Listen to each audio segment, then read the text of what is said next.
Hello everyone and welcome to Hot Shots TV. I'm your host Scott Briard and you're here for another episode of This Is Darts. Now today, Friday, April 23rd, big weekend across Canada for darts. So we're going to touch on some great events coming up this weekend and a huge event in the States that almost wants you to play soft tip. We'll get to that in a moment, but first back to the question I posed on Monday to all of you. What is it in this sport that would make you want to play more? That would make you want to head out to tournaments, spend some more time practicing to get better, engage yourself in the provincial, national levels, state levels if you're in the US. What is it about the game that would make you want to join in and participate more? Got a lot of great feedback, a lot of great emails have already come in. And again, you have until this Sunday at midnight. Send me your feedback, send me your information. I'm going to throw everybody in for a draw on Monday's show. We're going to give away a great set of Harl's PowerPoints, a nice little Harl's Dart shirt. Hopefully you can fit into a large. Anyway, we'll get those out to you on Monday. We're going to touch on a few of the emails then. One I received last night, I had a chance to read it, and I think this gentleman, Greg from Guelph, Ontario, really hit things on the nose last night with this. And through his email, he was discussing that it's difficult to really get involved when sometimes the executive, I've been there for a while, maybe on a league or a tournament organization or such, and they don't really do things to promote. And some things I've touched on, again, as we've gone through over 60 episodes now of this, is that executives need to have some new blood. There needs to be some excitement, and I think that it's great. It's a volunteer position, usually within any league, provincial, state organization, national. But what happens is something like the PDC is really exploding. Lots of prize money, lots of participation, but it's being run by a businessman, not a dart player. Barry Hearn by no means is a great dart player, enjoys it, loves the sport, that's why he's involved, but it's a businessman in him that's gone and gotten and received all the sponsorship money and has allowed him to really market it as a whole. The game, the sport of darts, well, the sport in England anyway.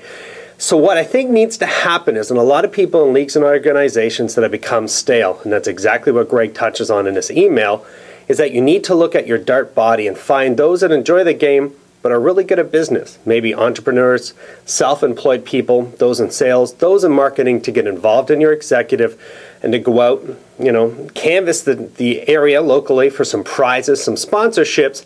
And when you have the focus, and in the email I returned back to Greg this morning was, if the executive would treat the players like customers and not like players, they'll have a much better chance of caring about them, making them happy, and again, as a participation in your league, tournament, organization grows, so will the sponsorship. So Greg's email went something like this. Talked a bit about things, and then he went on to, some leagues have been around forever, but do not do anything to promote new members or executive committees. In turn, you end up with a stale organization and some poorly run tournaments. Sometimes because people feel like they're being forced to run an existing tournament, or they've been running them for so long that they have no interest but feel obligated to do so. Either way, if a tournament is run poorly, the turnout of players drops. The poor thing leads to a drop in sponsorship and therefore a lack of funds. I guess in all my ramblings, what I'm trying to say is we need to promote new and fresh leadership from within the ranks of our leagues and show that there is still interest in the game from many levels of players. And I completely agree with Greg 100%. There needs to be more participation in the executives by people with some excitement, maybe with some marketing skills, some sales skills, but some overall care to run these leagues, tournaments, and organizations like they're a business, and then accept the players as customers. If you treat them like customers, you're going to get more. There's going to be a lot more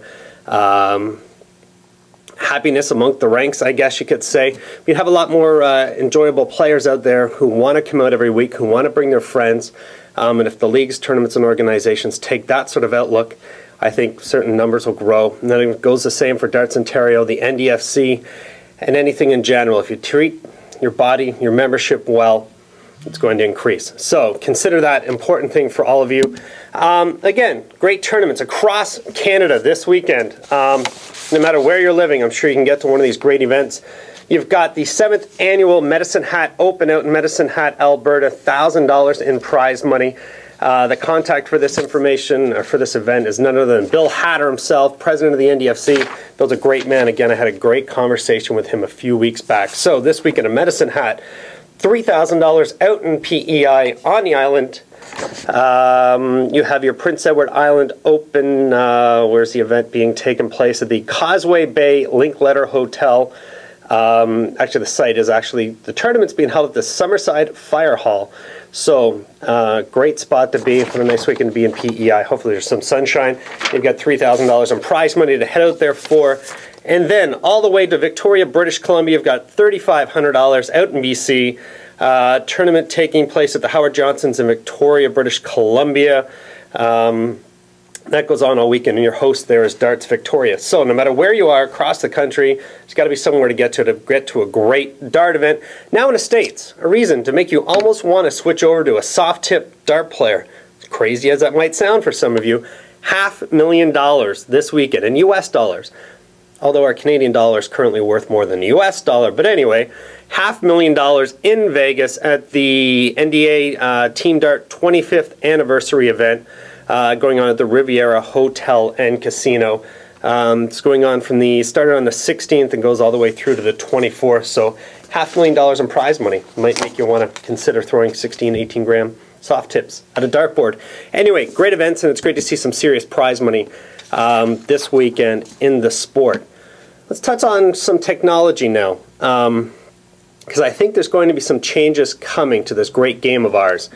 The simple, lightweight, and even affordable, I would say, Apple iPad, I think is about to change the way we enjoy the game of darts. And I may be a little forward thinking in this, but to me this is pretty much the size of a decent chalkboard, if you're getting where I'm going here. We've had the great game Dartmaster 3, made by a nice gentleman here in Burlington, Ontario, and some other companies, DMI and such, over the years have always had electronic scoring machines and such for us to use. Dartmaster 3 being the greatest one of all, because there's a computer inside that allows you to play at different skill levels against it. And I know a lot of top players who have sworn that it helped make them better players. But I'm quite certain there are going to be some apps developed really soon for this iPad that will allow you to play against a computer. It's nice, simple, lightweight. I'm sure there will also be a shelf of some sort created so that you can put this close to your dartboard, not too close, because I got a feeling a nice 26 gram steel tip dart's going to go through it. But believe me, someone's going to create an app to put this beside a dartboard and allow you not only to mark on it, keep your score on it, which there's already apps for the iPhone that allow you to do that, apps for checkouts and such. But believe me, somebody pretty creative is going to be able to create an app for this that will allow you to play against a computer. And I'm pretty sure with these things costing anywhere from $400 to $800, depending on which version, you're going to see a lot of people maybe putting these up beside their dartboard. So this thing's been brilliant so far. The App Store obviously not available yet in Canada, but there are ways to maneuver some of the apps up from the US. Pretty impressed with the visual on this so far, and I'm sure there's going to be games created for the iPad. I checked today, there wasn't any of yet, but the online cartoon dart games and different things, video games and such to it, but kind of like this screen. I'm not looking too bad on the iPad here. YouTube, again, great thing how simple it is. And again, YouTube, hit there for all the This Is Darts videos, although they're archived on thisisdarts.com. So I'm pretty impressed with this so far, and believe me, somebody creative out there is going to make an app for this, and sooner or later this is going to be hanging up beside every dartboard across the country. Everybody, have a great weekend. Get out and enjoy some darts somewhere. Again, there's a lot of events going on. Remember, send me your feedback. I want everything in by Sunday. What would make this a better game? What can your executive, leagues, organizers, pros, and even your lonely, host of This Is Darts, what can we do to make this a better game for you, make you enjoy it, make you a better player, enjoy more leagues, enjoy more tournaments, and get out there and be active? So send me emails. I definitely want to read them. Everybody, as always, have a great day. Thanks for watching.